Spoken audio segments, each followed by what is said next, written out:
Hola, muy buenas tardes compañeros, nosotros somos el equipo número uno. Vamos a representar el diálogo Cuestiones metodológicas del libro Introducción dialógica al derecho. Diálogo a la manera platónica entre Kelsen, Marx y Habermas, escrito por el profesor Dr. Arturo Berumen Campos.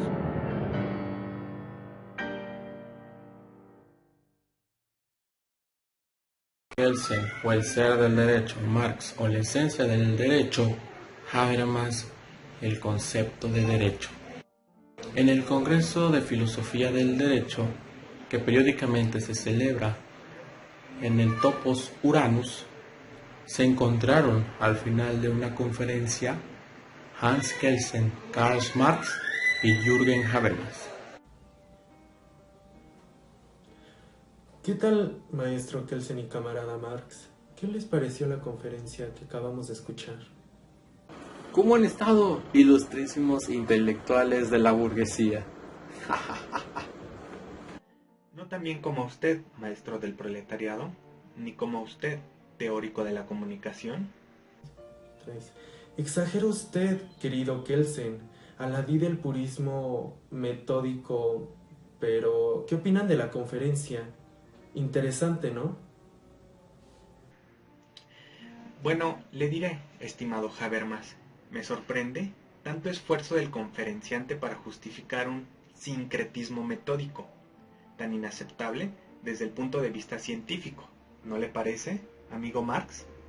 Más que un sincretismo metódico, en lo que incurre nuestro joven colega es en un revisionismo ideológico sumamente reaccionario. Sincretismo metódico, revisionismo ideológico, por favor, esclarecidos filósofos. En lugar de etiquetar, ¿por qué no nos sentamos a platicar de estos tópicos interesantes? Los invito a tomar un café mientras degustamos estos platillos intelectuales tan deliciosos. Estoy de acuerdo, colega. ¿Usted qué opina, camarada Marx? Yo prefiero un té. No me he podido curar de mis enfermedades del estómago. Muy bien, estimados amigos, sentémonos y pidamos lo que más apetezca a nuestro paladar intelectual. Díganos usted, Jürgen Habermas, le gustó la conferencia, ¿verdad? En realidad sí, me parece muy meritorio intentar conciliar nuestras oposiciones para estudiar al derecho, tan opuestas aparentemente. Aparentemente, señor Habermas, de sobra sabe que la pureza metódica que sostiene nuestro querido Kelsen, sea lo que significa eso, es totalmente incompatible con mi teoría del determinismo económico. Es decir, no se puede estudiar al derecho puramente, sin relación con la economía, y al mismo tiempo aceptar que el derecho se encuentra determinado por la economía, como yo lo sostengo. En eso estoy de acuerdo con Marx. O se es purista al estudiar el derecho, o no se es. El enfoque de la teoría pura del derecho es la única manera de tratar al derecho científicamente, pues sólo de ese modo se puede evitar la influencia de las ideologías políticas en el estudio del derecho, cosa en que incurre, por supuesto, usted, querido Marx. Al contrario, maestro Kelsen, es usted quien incurre en verdaderas ideologías al separar tan tajantemente al derecho de la economía y de la política, puesto que sí se encuentran vinculados estrechamente en la realidad. Dígame, por favor, ¿cómo explica su teoría el origen y las consecuencias sociales del derecho, si no quiere incluirse en ella? Admiradísimo Marx, ahí radica su problema. Yo no quiero explicar el derecho, ni mucho menos influir en su creación o aplicación, sino que solo me limito a intentar describirlo de una manera rigurosa y objetiva. La ciencia del derecho es como la geometría, que proporciona modelos para describir a los cuerpos en el espacio, porque la jurisprudencia no podría entenderse como la geometría del derecho. Qué manera tan reduccionista y tan estática de abordar su objeto de estudio, amigo Kelsen. Me había formado una opinión más dialéctica de su teoría.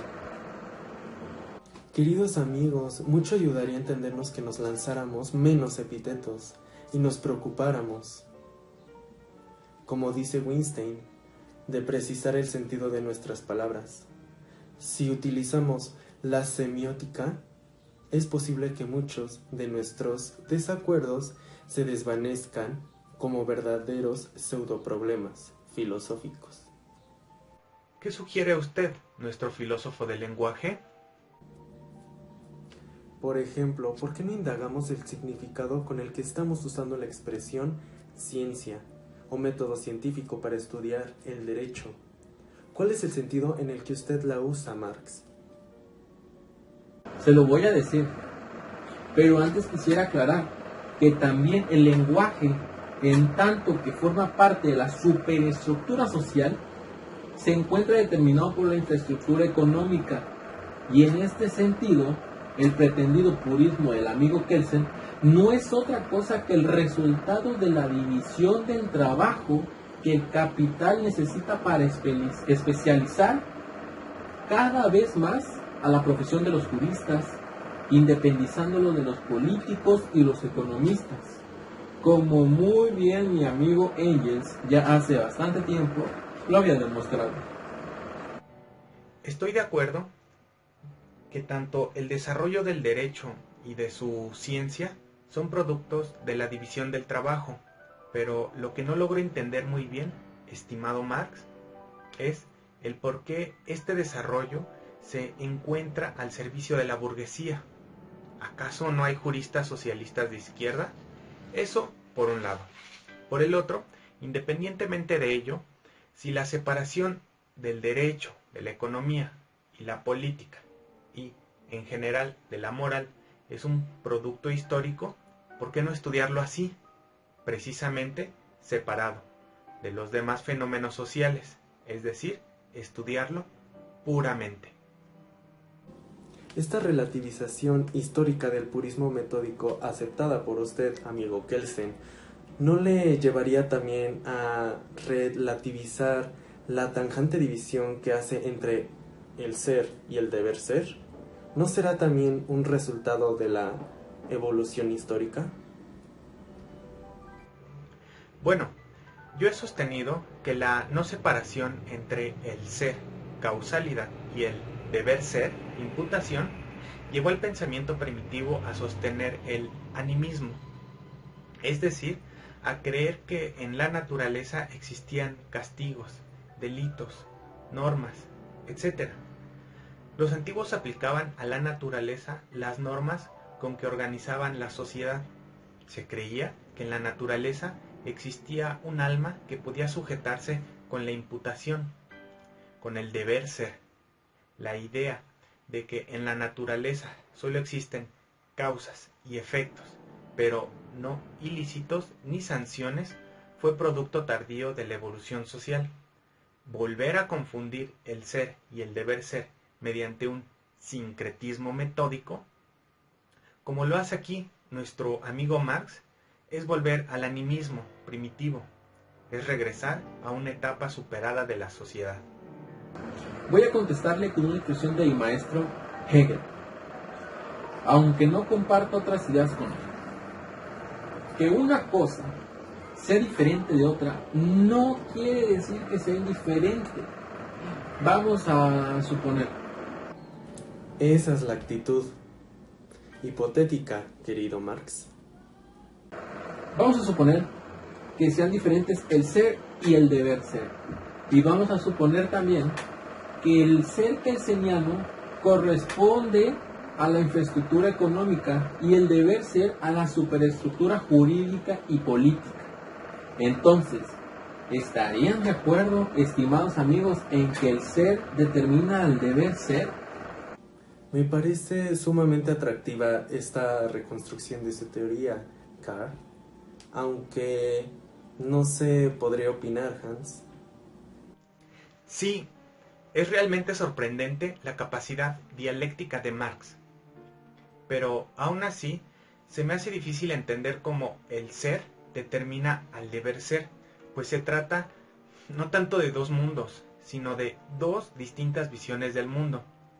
Ver al mundo como un ser implica verlo como causas y efectos, y verlo como un deber ser es considerarlo como deberes y castigos. ¿Cómo entender que las causas determinan a los deberes? ¿O qué se entiende por determinar? ¿Acaso sería sinónimo de causar? Si fuera así, entonces para Marx el deber ser sería un efecto del ser, y el ser sería la causa del deber ser. ¿Es así como usted lo entiende, Herr Marx? Porque si es así, entonces el deber ser queda reducido al ser, pues sería un simple efecto de una causa, fundamentalmente económica. Desaparece de este modo el sentido de lo normativo, sin lo cual no puede entenderse el mundo social, el mundo humano. Al menos a mí así me lo parece. Usted, como siempre, Kelsen, se queda en la abstracción, pero como dice Hegel, nuevamente, la verdad siempre es concreta. Y lo concreto es que tanto el derecho y la economía son relaciones sociales. El capital, por ejemplo, expresa una gran variedad de relaciones sociales entre patrones y trabajadores, entre patrones y el Estado, entre patrones entre sí. El Estado, por su parte, también expresa las relaciones de los gobernantes y gobernados, entre los gobernantes entre sí y entre otros estados. Por tanto, capital y Estado son relaciones sociales de las cuales las relaciones políticas se encuentran determinadas por las relaciones económicas, como siempre lo hemos sostenido Engels y yo.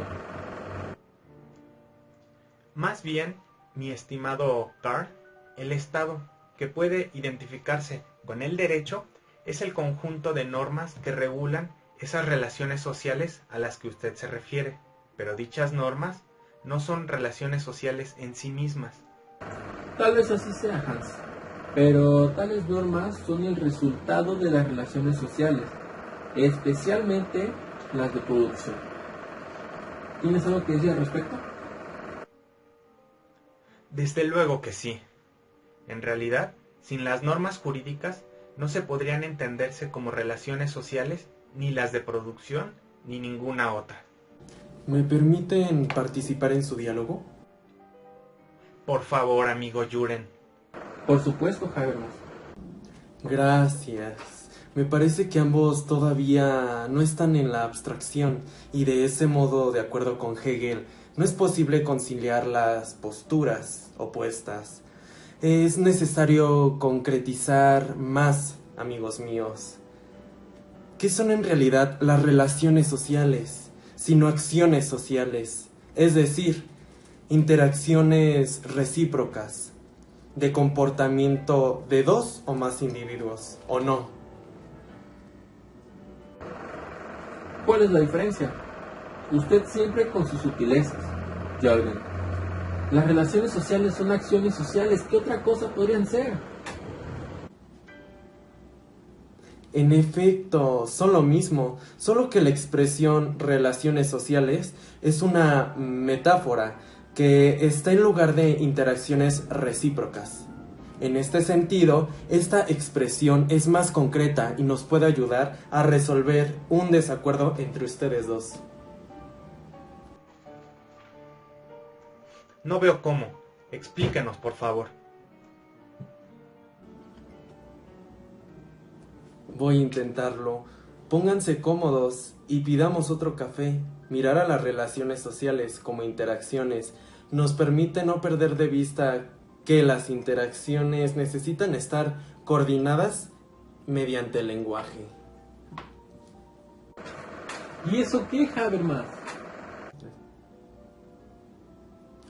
Permítame, que aún no termino. Sin una coordinación lingüística de las acciones sociales, ni siquiera sería posible la sociedad.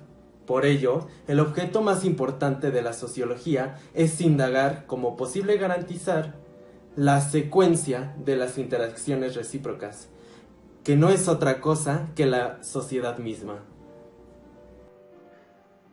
Me parece muy interesante su interpretación de la sociedad, pero no veo el papel que juega el derecho. Precisamente, amigo Kelsen.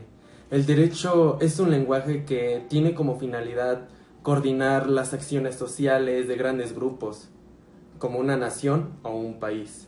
Para ello, no basta el lenguaje ordinario, sino se necesita un lenguaje normativo y formalizado, para la cual su teoría Hans es insustituible. ¿Y dónde deja usted la lucha de clases? ¿No creerá que entre patrones y trabajadores existe una coordinación lingüística de la acción social? Ahí hay relaciones de dominación, no de coordinación, por muy lingüísticas que estas puedan ser. Usted, como siempre tan apasionado, mi estimado Marx. Las relaciones sociales también son interacciones sociales coordinadas por el lenguaje, solo que, mediante un lenguaje irracional, inmoral e inhumano, como todo lo hemos aprendido de su teoría.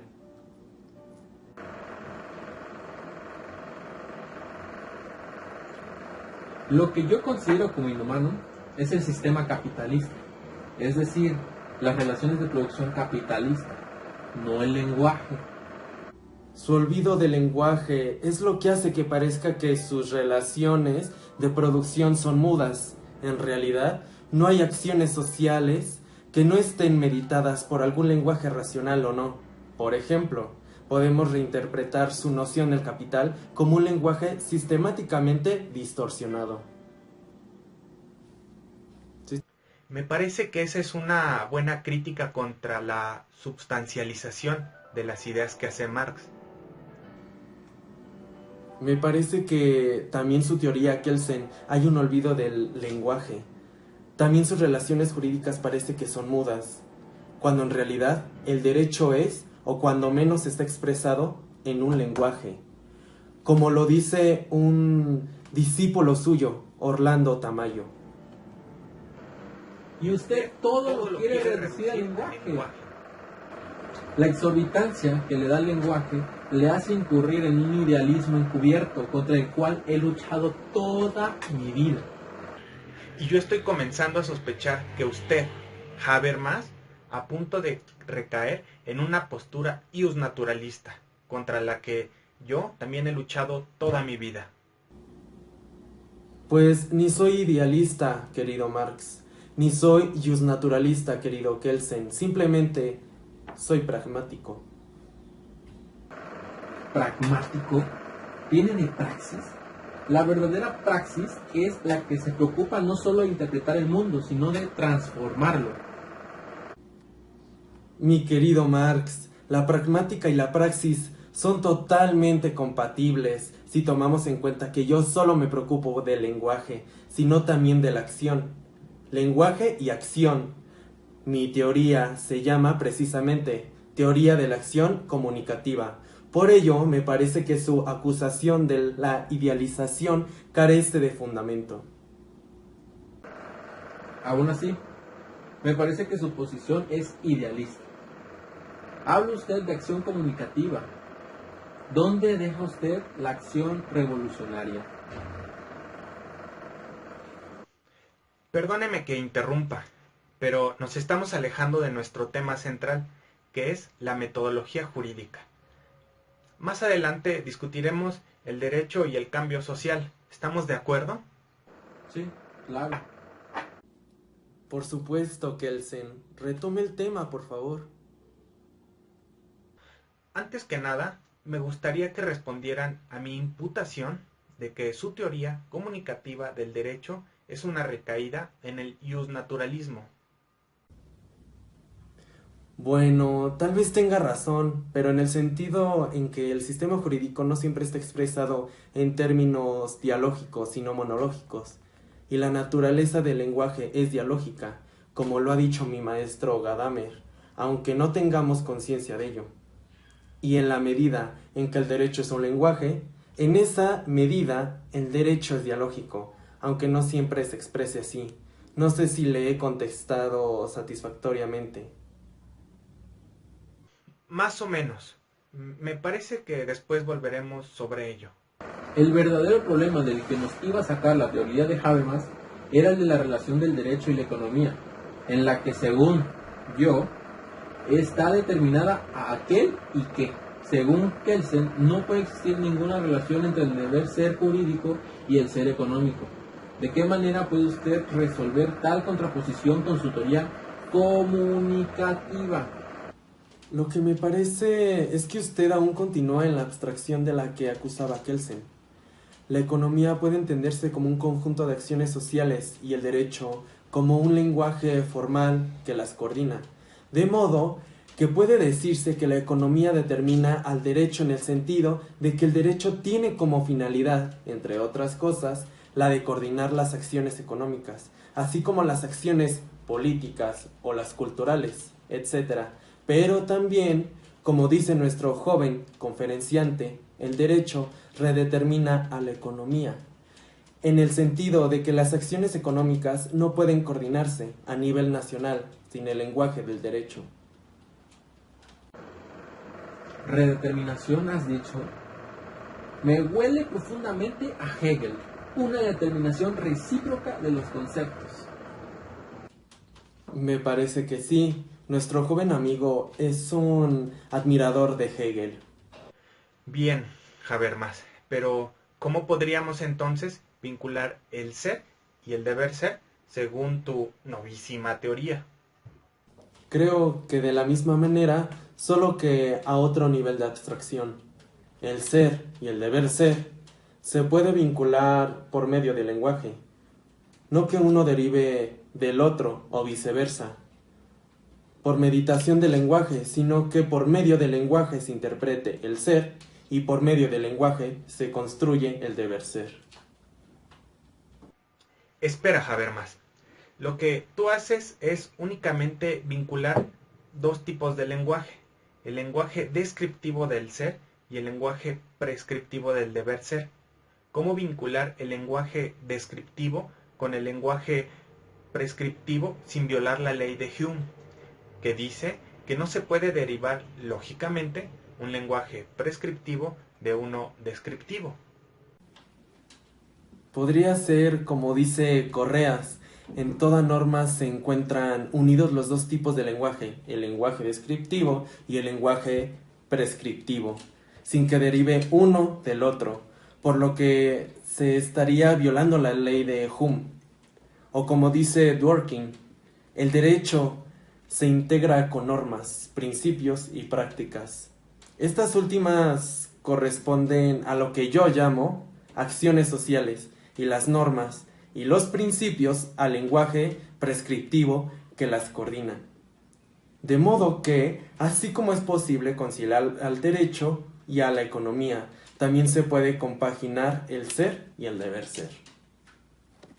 Permítame, señor Habermas, lo que usted llama acción social o práctica social no adquiere en ese sentido sino hasta que es posible interpretarla como tal, mediante el lenguaje prescriptivo en general. Es decir, la función primordial del lenguaje normativo es la de constituir semánticamente a la acción o práctica social y solo después la de coordinarla.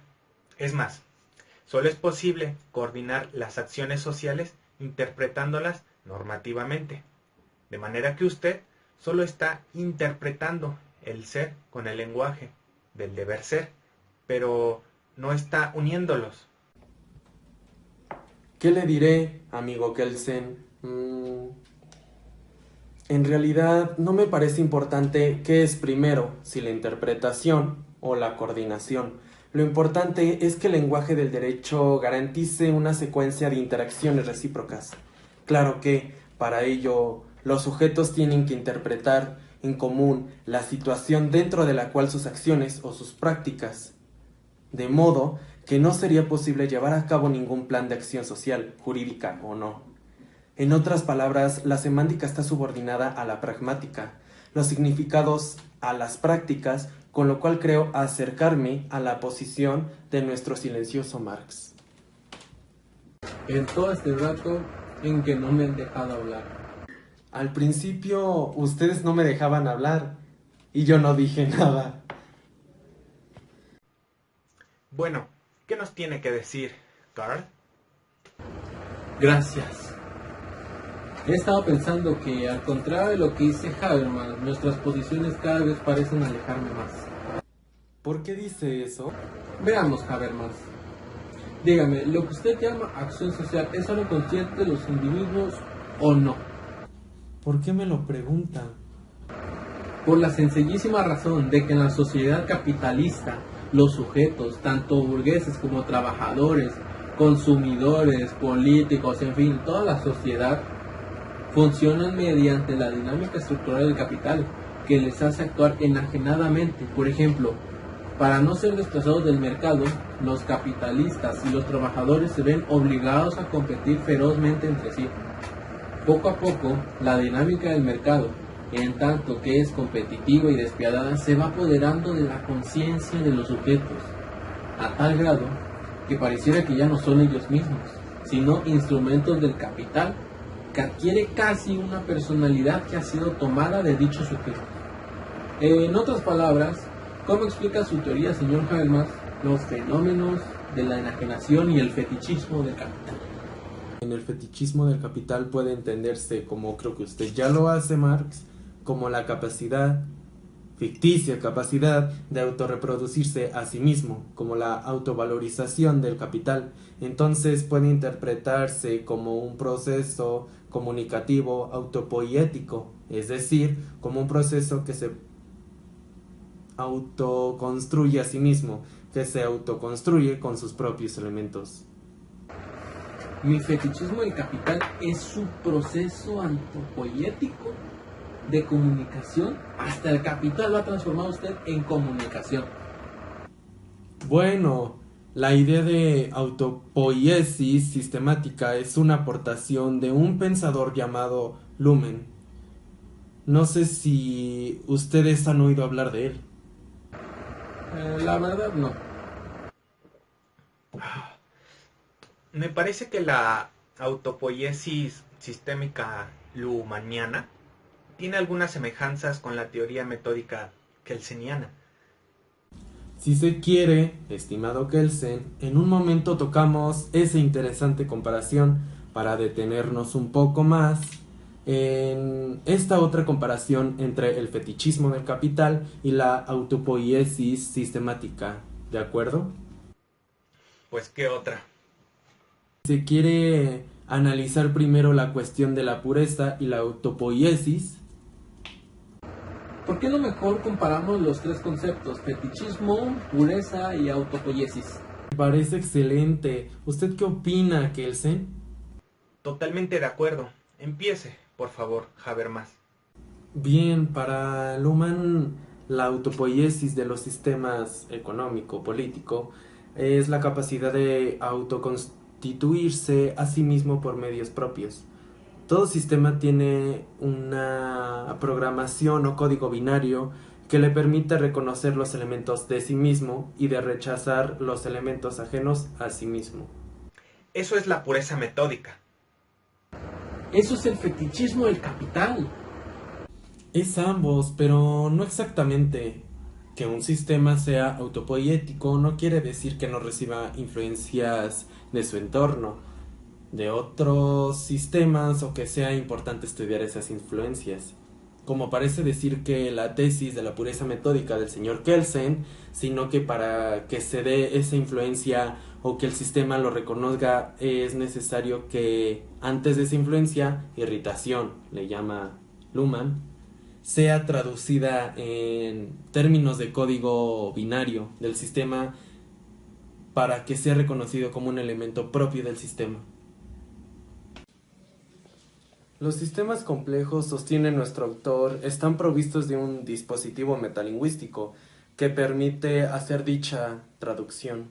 Dicho dispositivo no es sino la teoría que explica el sistema. Así, la teoría del derecho es la encargada de hacer las traducciones de las irritaciones sociales, para que el código jurídico binario, lícito y ilícito, las reconozca como partes del mismo sistema. ¿Qué? ¿La teoría del derecho como parte del derecho mismo? Perdóneme, pero me parece que esto no es posible. Yo siempre he sostenido que una cosa son las normas jurídicas como elemento del sistema jurídico y otra cosa son las reglas jurídicas, que son las proposiciones que estudian a las primeras, pero solo las normas forman parte del sistema, las reglas no. Pero precisamente son las reglas metalingüísticas las que influyen en los operadores legislativos y jurisdiccionales para crear y aplicar el derecho, según los filósofos analíticos del derecho, muchos de los cuales lo tienen a usted como inspirador. Es de esa forma como se ha desarrollado el derecho, mediante la doctrina jurídica. Ha sido así, por supuesto, pero por eso la ciencia jurídica tradicional es ideológica, por su falta de pureza, por su pretensión de hacer no ciencia jurídica, sino política jurídica. El jurista considera que, como conoce el derecho, cree que también puede hacerlo o crearlo. No estudia el derecho, sino que quiere construirlo. No es científico, es político, como distinguiría Weber. De acuerdo, pero es un hecho que merece estudiarse. El hecho de que los juristas dogmáticos influyen en el desarrollo del derecho, ¿o no es así? Sí influyen, pero no crean. Sus opiniones son descriptivas, no prescriptivas, en tanto que tales no pueden formar parte del derecho. Lo que los puede hacer parte del derecho es la decisión del legislador o del juez, como ley o como sentencia, pero como tal, la doctrina jurídica no forma parte del sistema jurídico. ¿Quién sabe, señor Kelsen? En economía político, los teóricos burgueses han creado los conceptos económicos que utilizan los políticos para justificar la economía capitalista. Conceptos que, una vez generalizados e internalizados en la conciencia de la población, hacen posible su funcionamiento. Conceptos tales como la ganancia, el interés, la renta. Pero usted no cree en ello, señor Marx. Es decir, no cree que el dinero genere dinero. No, claro que no. Pero la mayoría de la gente lo cree. Entonces debemos analizar esa creencia o ideología, pues es la que hace, entre muchas otras, que el sistema funcione. En ese sentido, considero que mi fetichismo se parece a su pureza metódica. No me parece que sea del todo así, estimados colegas. Tanto el fetichismo del capital como la pureza metódica tienen semejanzas con la autopoiesis sistemática, pero se distinguen en lo que los lingüistas llaman efectos performativos de los actos de habla. Me explico. Hay un enunciado que, por el solo hecho de ser emitido, realizan lo que se dice. La Grundnorm, como enunciado performativo. El fetichismo del capital como performatividad de la teoría económica.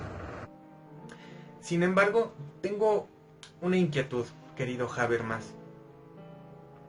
Lo que sería performativo en el derecho serían las teorías tradicionales, que son las que aceptan a los creadores y aplicadores del derecho, y no la teoría pura, que, por rehusarse a servir de ideología a favor o en contra de determinado orden jurídico, no es aceptada por los operadores del derecho. Por lo tanto, no puede realizar lo que dice, es decir, la teoría pura del derecho no es performativa, a pesar o tal vez por ser autopoiética. No sé si lo mismo le suceda a la teoría del fetichismo, Marx. ¿Qué opinan, señores? La verdad, yo ya me perdí. Estas sutilezas metafísicas me marean. Vayamos por partes. Hasta donde entiendo, lo que hace la performatividad del capital no es la teoría de Marx, sino las teorías económicas burguesas que aquel critica y que por ello saca a la luz el fenómeno del fetichismo del capital. La pregunta sería, ¿las teorías económicas burguesas son autopoiéticas? Es decir, ¿podrían considerarse a la manera kelseniana como teorías económicas puras? Ahora que lo dice, recuerdo que mis seguidores austromarxistas debatieron con los economistas de la escuela marginalista del valor, uno de cuyos inspiradores, Walras, llamaba su tesis teoría pura de la economía, lo cual permitía construir modelos matemáticos aplicables a la ciencia económica. Esto no impide que la llamemos una teoría abstracta del capital, pues la matemática, nos dice Hegel, es la manera de pensar sin concepto una teoría pura del capital. Sería pensar sin concepto. Qué cosa tan más interesante, pero no me vayan a decir que es la pureza de la teoría económica la que constituye la performatividad del fetichismo del capital. ¿Por qué no? ¿A qué le teme, mi querido purista jurídico? No, a nada. O tal vez habré contribuido sin quererlo, con mi teoría pura, a algún fetichismo jurídico. ¿Existe tal cosa? Lamento decirle, mi estimado Kelsen, que efectivamente ha sido así, si no tan solo ha contribuido usted a la conformación de un fetichismo jurídico, sino también al mismísimo fetichismo del capital. Pero, ¿qué dice usted? ¿Acaso ha enloquecido Habermas? Mi teoría es crítica de la ideología jurídica, como lo han reconocido los mismos marxistas. ¿No es así, señor Marx? Bueno, vamos a esperar a ver qué nos dice este sorprendente señor Habermas. Si podemos entender al purismo metódico como una autopoiesis jurídica, entonces la validez del derecho debe venir del derecho mismo, de ningún otro sistema. Por tanto, en la medida en que los jueces y además operadores del derecho asuman actitudes asertóricas, no hipotéticas, en la creación y aplicación del derecho, en esa medida podemos hablar de un fetichismo jurídico, pues la validez de las normas jurídicas se torna incuestionable una vez que se haya cumplido con los requisitos formales de su creación. Eso, por un lado, y por el otro, el lenguaje del derecho, una vez que ha sido colonizado por el lenguaje del capital, colonización que pasa desapercibida con la pureza metódica, performa, en la conciencia de los agentes económicos. El fetichismo del capital, es decir, el derecho del capital a autovalorarse a sí mismo. Momento, señor Habermas. Yo no puedo aceptar la colonización del derecho por el capital, pues iría en contra de la pureza metódica que sostengo. No veo, por tanto, cómo el purismo metódico de la ciencia del derecho puede llevar al fetichismo del capital. Al contrario, la falta de purismo es lo que lo ocasiona. El hecho de que el purismo metódico no pueda percibir esta colonización del derecho por la economía no impide que suceda en la realidad. Es más, sirve para ocultarla, cumpliendo funciones de ideología. La autopoiesis teórica o semántica sirve para ocultar la heteropoiesis pragmática. ¿Será así, de ese modo? Ya está usted delirando, mi estimado Habermas. Pero veamos, a ver si he entendido. La pureza metódica de Kelsen no tan solo no permite ver la determinación del derecho por la economía, sino que lo oculta. Cosa que coincide con lo que ha dicho desde un principio, que es una ideología reaccionaria. No tan rápido, señor Marx.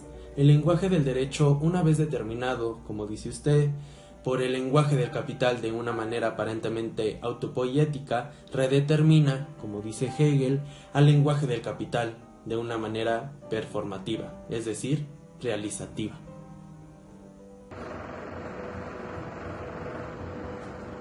Yo puedo estar de acuerdo con esto.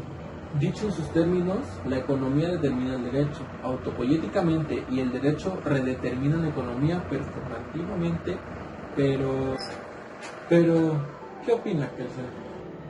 Es posible que mi teoría, como cualquier otra, incurra en ideologías, incluida la de Marx, e incluso la suya, señor Habermas. No me convence todavía la relación que establece Habermas entre autopoiesis y performatividad, o entre pureza y fetichismo. Necesito meditarlo con mucho mayor detenimiento.